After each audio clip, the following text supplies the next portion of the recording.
Martin, we might as well dance.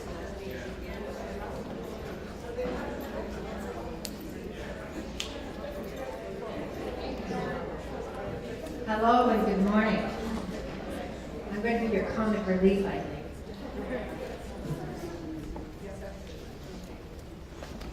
Not my computer, give me a second. Okay.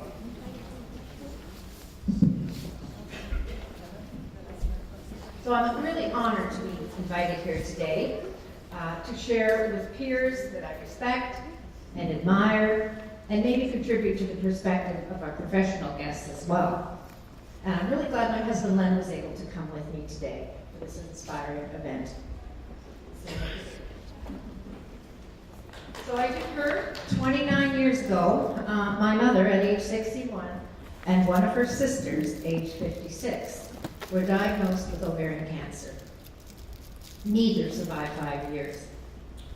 As a caregiver, I became familiar with the illness, aware of the risks. I never missed any physical exams, pap tests, mammograms, bone density, whatever was available. For 31 years, I was an elementary school office administrator. We used to call it school secretary. I had presented workshops for staff development, and I loved it. So be careful what you wish for. In 2002, I retired at 57 and focused on myself. Our son and daughter were married, and I welcomed the empty nest. I got as healthy as I could through education, diet, and exercise, and I weaned myself from HRT, hormone replacement therapy. I had been taking tap dancing classes. Now I added jazz and joined a seniors dance course that traveled and performed week-long shows each spring. I was happier than I had ever been in my life, was dancing up to 10 hours a week, and was in the best physical condition ever. My GP was always cognizant of my family history. In June 2005, age 61, during my bimanual rectal vaginal exam, which many aren't done anymore, he noticed an irregularity on my left side and ordered an immediate transvaginal ultrasound. I had no symptoms. 12 days after his suspicion, my husband and I were told by a gynecologist at Hamilton Starovitsky Cancer Center I had stage 3C ovarian cancer. But advanced, how was it possible? I knew some of the symptoms, but experienced none. They whispered. Quickly over the next 2 weeks, I had to go on a dance show trip. Len's a singer and we went together. Quit a part-time job and we moved 2 days before surgery. At my pre-op, I was feeling positive and ready to go. And so that my medical team would notice, remember, and consider me a confident subject, I took a dance photo, and that's it there, inserting it into my file saying, I want her back. And that was taken 3 weeks earlier, prior to the diagnosis.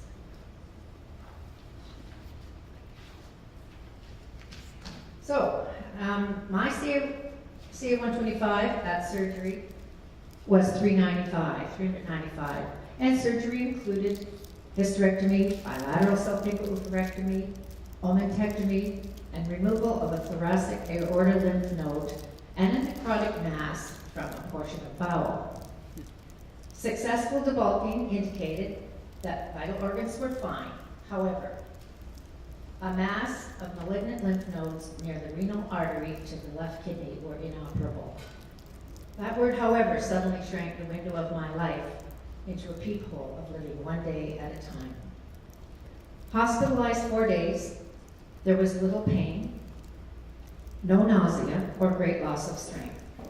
Efficient care sustained my well-being, and other than post-surgical, Tylenol-related constipation, I felt fine. CA-125 was now down to 244. Okay, now I'm going to move here on someone else's computer. Hang on.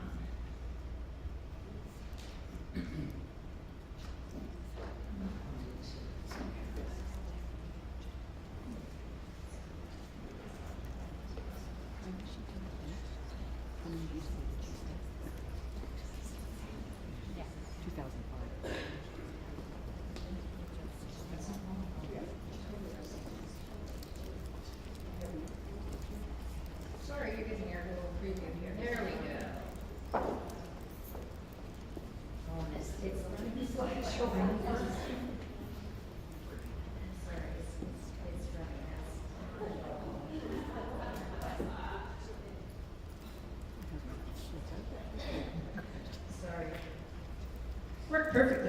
last night. Quite enjoyed it. I need to.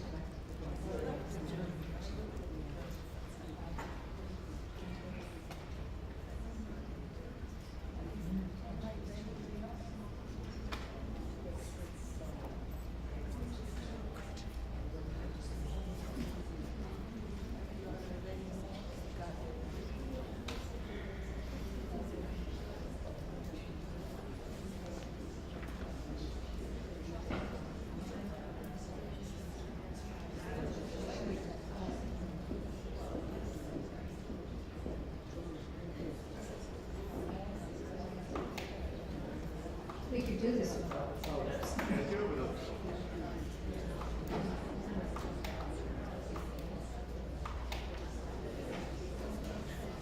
Okay, let's go back. I'm out of hospital now. 4 weeks after surgery, we attended a great family wedding. The day before beginning six-hour combination chemotherapy treatments of carboplatin and paclitaxel. I sadly told my choreographer I would be out of the chorus and the show for at least a year. Dance was on hiatus July and August during surgery and recovery. But after my first chemo, I felt good enough to try a little jazz class for exercise. It would be way more fun than just walking. Well, truly, I could hardly wipe the smile off my face during the class. I remember pulling on my face. I was sure if dancing made me this happy, I might as well dance. It would be my best medicine. I returned to the chorus with everyone else in September and prepared for the spring show. I followed the antiemetic regimen carefully and never experienced nausea. I had only mild neuropathy in my feet. I continued my healthy diet, maintained my strong immune system, and I stayed fit. Steroid-related constipation at chemo time was a nuisance until I learned to manage my Senna-based aid. Hair loss was my only obvious side effect. You're gonna miss that one. Dancing bald in a ball cap was true freedom, and I quickly discovered why men shaved their heads. And for shows, all the dancers wore wigs. If chemo was too close to a rehearsal, I would dance sitting on a chair, always keeping up choreography. The remission began December 31st, 2005, CA-125 down to 14. The bad news is, within 12 months of a healthy checkup, I had grade 3 type of cancer, epithelial, serous, and differentiated, and was in stage 3C with a 12-centimeter tumor on my left ovary. I was 61 years old, exactly the same age as my mom at diagnosis, and the very same staging as her disease in the 1980s. So, 30 years later, there's still no early detection test, and most women aren't diagnosed until the later stages of the disease, with 70% not surviving 5 years. My aunt and mother did not. I have. And the other piece of bad news, or somewhat, is as the third woman in my family with ovarian cancer, my genetic testing for the BRCA1 or 2 mutation is inconclusive. I've had my DNA done 3 times, and after Dr. Campbell Reed's presentation, I'll be calling them next week. It's time to do it again, I think. There's more things coming out all the time. While recovering back in 2006, Len learned of Ovarian Cancer Canada's Turn Up the Volume public awareness campaign from television. I was ready then to research my disease, and OCC's website was an excellent source. I requested the You Are Not Alone package, which gave me detailed but easy to understand facts regarding my life-threatening situation. I struck an email relationship with Fran Turner, then program director, and in June, she came to Hamilton to present Listen to the Whispers to 60 personally invited friends and family. She asked me to tell my story, and that was all it took. Fran was convinced I should take the training, so with my daughter Judy, who's my partner in life practically, we came to Toronto and have been a presentation team ever since. Most mothers and daughters like to shop together. We enjoy doing knowledge and power. Morphing into, Listen to the Whispers, of course, morphed into Knowledge is Power. And to date, we've done 57 programs in Hamilton and the surrounding area. Hoping to prevent even one woman from a late-stage diagnosis is the motivation. Occasionally a phone call comes from someone who's attended needing reassurance, and I usually just say, you've done the right thing, make a doctor's appointment and take our fact sheet with you. And a woman who is now a peer claimed to me upon meeting her years later, you saved my life, because she went to her doctor with a few pesky symptoms and was diagnosed stage 1. This was the second best medicine. Initially, I was not interested in peer support myself. I was fortunate to have a strong faith, an attentive husband, children, wonderful extended family, friends, and dancers, shoring me up at every opportunity. I was happy, well, and busy. I had visited one support group and was mortified that everyone there was in recurrence. Oh no, not going there. Volunteering was accelerating. I sought health fairs and expos where we could set up a booth. In 2007, I got myself invited to a 3-day event with the main stage, listened to the whispers, and knew I needed help. I have confessed to my Wellwood Gynae support group in Hamilton that I first attended hoping to find other women who would want to join my efforts, but I found a third medicine. Courageous ovarian cancer survivors, some as long as 12 years in remission, provided new inspiration. One mentor professes that the best therapy is going out and doing something for someone else in need, even if it's baking cookies. This thriving group shares, supports, and educates one another. There have been such revelations in women who were whipped when they first came to us that it's just a glorious thing to experience. We have 3 Hamilton Gynae Group ladies here today and 2 husbands. Support groups are not for everyone, and I suggest that people not try them too soon. One should concentrate on their initial illness and fight like hell. Learning too soon that recurrence is very likely and that many people don't survive can be devastating to someone who is still fragile.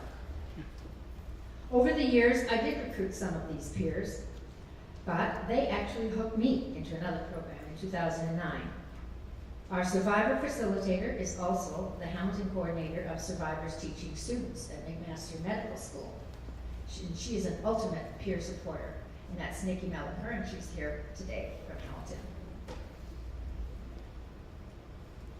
With no 2 stories of diagnosis alike, the opportunity to describe them to 3rd-year medical students is one of the most progressive things OCC is doing. Approximately 20 students every 6 weeks are spellbound by the stories and thank us for sharing from the other side of the desk. I have been privileged to tell my story 30 times in this program because I believe these doctors will be the ones saving women from too late stage diagnosis in the future. These fulfilling activities, including watching my grandchildren grow up, spectacular dance shows, a few lovely trips, and general well-being, are some of the things that filled my 4 glorious years of remission. But in June 2010, just prior to my 5-year anniversary, my stable CA-125 of 12 had risen to 96. I thank God for its sensitivity, because I'm always without symptoms. A para-aortic lymph node in that kidney area had bloomed. Because of its success the first time we repeated the carbotaxol combination, and remission began January 2011, with the lymph node returned to normal size and my CA-125 back to 14. Recurrence really pissed me off, I'm sorry. Stating to my daughter, all this volunteer work we've been doing hasn't contributed one bit to the research end of things. Let's put some money where our mouth is. So, as I began my 6 chemos, we rallied that huge support system I bragged about, called our team of 30 Helen's Heroes, and helped Cynthia Bradburn launch the Burlington Walk of Hope by raising $9,300 that year. In 2013, we moved to the new Hamilton Walk and have raised $40,000 in 4 years. I have a big team. Remission only lasted 6 months, and the summer of 2011, a second recurrence. This time, 8 carboplatin-only treatments took nearly a year, and that was discouraging. My bone marrow was badly damaged, so 4 Neupogen injections after most treatments were needed to restore neutrophils.